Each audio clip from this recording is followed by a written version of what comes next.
I'm pretty sure you guys have already heard that Amy Winehouse has passed. I know I'm a little late in reference to the video curve, but yeah, Amy Winehouse was a really, really good artist, and what made her so good is when I listened to her, I felt like I was in a jazz club. Now, let me envision this for you guys. I'm envisioning uh, guys with top hats and black suits and people doing swing dances and and clubs, black people and would shine, like in the Harlem Renaissance days, and they would shine because they had a whole bunch of money, and people would talk like Jive Turkey and Jive Cat. Won't you play that sax for me? And let me hear you. Do your little jive talk on the runway, or whatever they used to say back in the day. I didn't know, but it just gave me that feeling. I like that feeling because in those clubs where Duke Ellington and big bands used to play, they used to have a lot of good sounding songs. It's either Cab Calloway or Count Calloway. It was an old Renaissance jazz singer and composer and conductor, and he used to do a lot of good songs like that.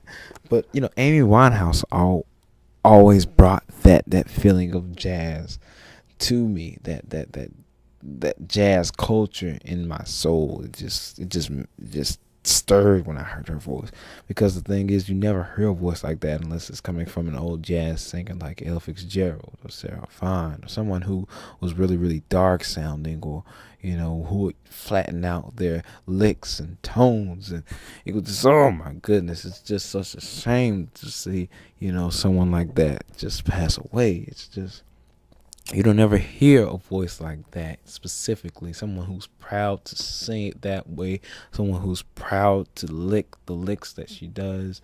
And I'm not talking about licks like physical, I'm gonna lick a lollipop. No, I'm talking about licks as in reference to music, phrasing, toning, and just using her voice to portray a certain sound, to give you a certain feeling at that certain time in that certain piece of music. That music was good because she said it that way, at that specific phrase, in that specific way. Now, I guess it's hard to say, how she was feeling, because not a lot of us knew her personally besides what she put in her music. Now, the only thing about it is, when people have an addiction, they tend to be at a point where you can't help them, that they have to help themselves. And it's hard for us to realize how she felt when she didn't want to be helped, when she didn't want to be, the person that wanted to help. And it's really, really hard. It's just really, really hard. It's really, really a shame for us to have lost Amy Winehouse, because I can just think about her song, Try to Make Me Go to Rehab, and I won't go. And I know a lot of people is hitting on this. She said it in her song. She didn't go to rehab, and now she's died from an overdose. It's kind of like she kind of like said it, but you can now truly testify to the fact that she sung about what she was actually going through. She was going through not just somebody telling her, go to rehab. She not only was going through people trying to convince her to do something that she didn't want to do, she was also going through the emotional trauma.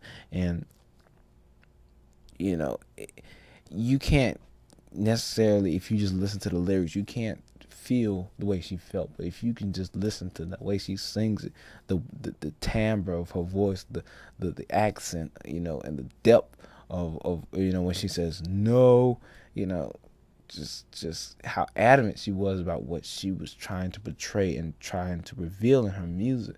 It will kind of like hint you off to, she's gonna do what she wants to do and be who she's gonna be. You can't change that type of you can feel that oomph in her music. But on a lighter note, on a better note, you can now, you know, give her props. Even though she's dead, you can give her props to the fact that she sung about what she was going through, and she went through it, and she wrote it out to the end. Even though her life wasn't, as long as it could have been, which is really a shame. And it's really, really hard because not only her, but a lot of other people who have lost their lives because of overdose in music and jazz specifically. It's just really, really hard. So everybody just spend a moment and, just give a moment for Amy Winehouse.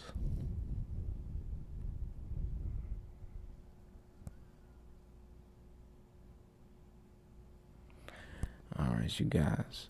Now I'm gonna leave you, but I'm really gonna try to put a video of me playing with a cover over her song, either Rehab or another song. The reason I would do Rehab is not to make fun of her, but to show that she was not only adamant about the things she did, but she was true to her music and how she presented it in her personal life.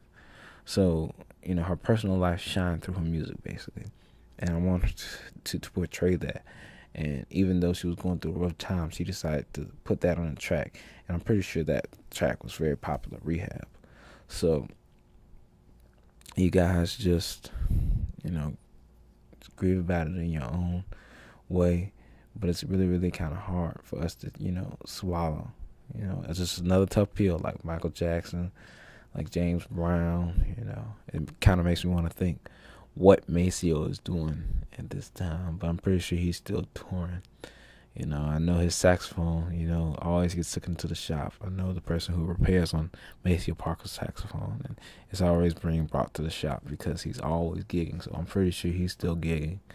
He's just not in the media. So yeah, you guys, I'm over and out. The next video will I'm trying to put these lessons up. I have the lessons recorded. I'm gonna try to put some lessons up if that works out. I know YouTube is not really working with me, you guys, so bear with me. I can only do these small videos that don't have much storage space on them, so it won't take much time to transfer, but just bear with me. YouTube is not always easy to work with, especially when you're always trying to upload in HD and higher quality.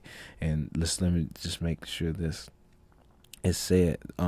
You guys who listen to Project Sax and continually listen to the videos and watch the videos and listen to the web casts and the podcasts or whatever you want to call them, I make sure that everything is in HD at a higher quality because people look at YouTube, to see a video that's worth seeing. Even though we might not be professional business people, in media, we can still put out a product that's worth seeing for free, because I care about my viewers and the people who watch my videos who aren't necessarily viewers that come here all the time. So it's just a present for all my viewers. They should always have an HD video. So yes, a video of higher quality. And I'll try my best to make the best videos, but I'm just starting out, so I'm pretty sure I'll get better over time. So this is Devin. All right, you guys. Rest in peace, anyone.